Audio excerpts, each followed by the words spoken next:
നമസ്കാരം. ഹിന്ദി ഹൃദയഭൂമിയിൽ കോൺഗ്രസിന്റെ സമ്പൂർണ്ണ തോൽവിയിലേക്ക് നയിച്ചത് മുതിർന്ന നേതാക്കൾ തമ്മിലുള്ള അധികാര വടംവലിയും തൊഴുത്തിൽ കുത്തും അമിത ആത്മവിശ്വാസവുമായിരുന്നു. കോൺഗ്രസ് ഭരണം നിലനിർത്തുമെന്ന് കരുതിയ രാജസ്ഥാനിലും ഛത്തീസ്ഗഡിലും അധികാരം പോയി.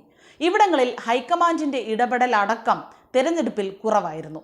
സുനിൽ കനഗേലുവിനെ അടക്കം ഗെലോട്ടും കമൽനാഥും തള്ളിപ്പറഞ്ഞതായിരുന്നു തോൽവിക്ക് ഇടയാക്കിയതും.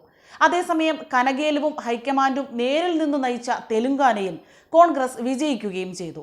ഇതിനിടെ നിയമസഭാ തെരഞ്ഞെടുപ്പ് തോൽവിയുടെ പശ്ചാത്തലത്തിൽ ഇന്നലെയും ഡൽഹിയിൽ ചേർന്ന AICC പ്രവർത്തക സമിതി യോഗത്തിൽ നേതാക്കൾക്കെതിരെ രാഹുൽ ഗാന്ധി ആഞ്ഞടിക്കുകയുണ്ടായി. യാഥാർത്ഥ്യം മറച്ചുവെച്ച് രാജസ്ഥാനിലെയും മധ്യപ്രദേശിലെയും ഛത്തീസ്ഗഡിലെയും പ്രമുഖ നേതാക്കൾ തെറ്റിദ്ധരിപ്പിച്ചെന്ന് രാഹുൽ ഗാന്ധി കുറ്റപ്പെടുത്തി. തോൽവിയിൽ AICC നേതൃത്വത്തിനും പങ്കുണ്ടെന്ന് ദിഗ്വിജയ് സിംഗ് തിരിച്ചടിച്ചു.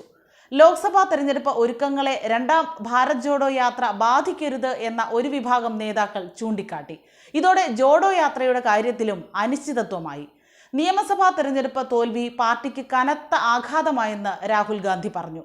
അശോക് ഗെലോട്ട്, കമൽനാഥ്, ദിഗ്വിജയ് സിംഗ്, ഭൂപേഷ് ബാഗേൽ എന്നീ നേതാക്കൾക്കെതിരെ അതിരൂക്ഷമായ വിമർശനമാണ് രാഹുൽ ഉന്നയിച്ചത്.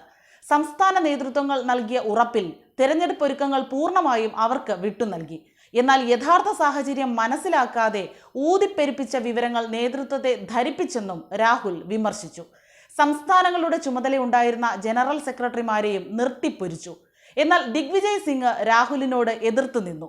സഖ്യത്തിനുള്ള സമാജ്വാദി പാർട്ടിയുടേതടക്കം ആഹ്വാനം തള്ളിയതിൽ കമൽനാഥിനും AICC നേതൃത്വത്തിനും തുല്യ പങ്കുണ്ടെന്ന് ദിഗ്വിജയ് സിംഗ് തിരിച്ചടിച്ചു.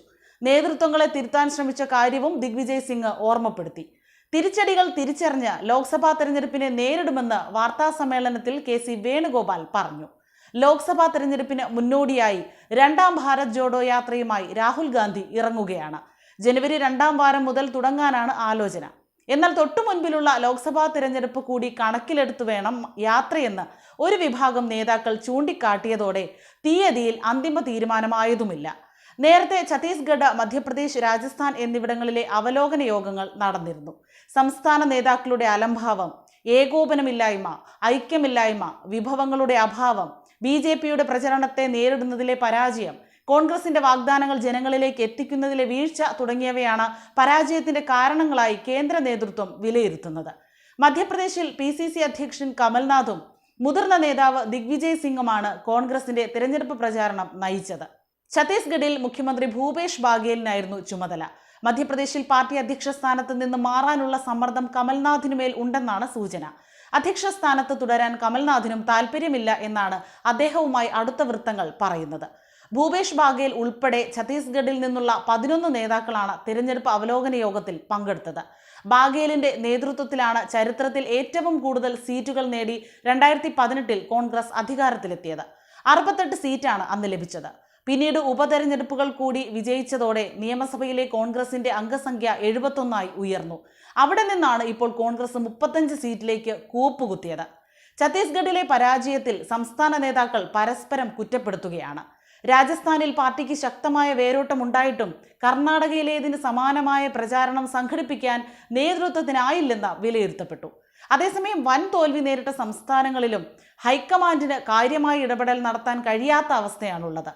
ലോക്സഭാ തെരഞ്ഞെടുപ്പ് ആസന്നമായ അവസ്ഥയിൽ വലിയ മാറ്റങ്ങളിലേക്ക് പോകാൻ പാർട്ടിക്ക് സാധിക്കുകയുമില്ല. ഇന്ത്യ മുന്നണി എന്ന നിലയിൽ മുന്നോട്ട് പോകുമ്പോൾ ഈ സംസ്ഥാനങ്ങളിലെ തിരഞ്ഞെടുപ്പ് തോൽവി കോൺഗ്രസിനെ ശരിക്കും വെട്ടിലാക്കിയിട്ടുണ്ട്. കോൺഗ്രസിന്റെ വിലപേശൽ ശേഷി നഷ്ടമായെന്നാണ് മറ്റ് രാഷ്ട്രീയ പാർട്ടികൾ വിലയിരുത്തുന്നത്.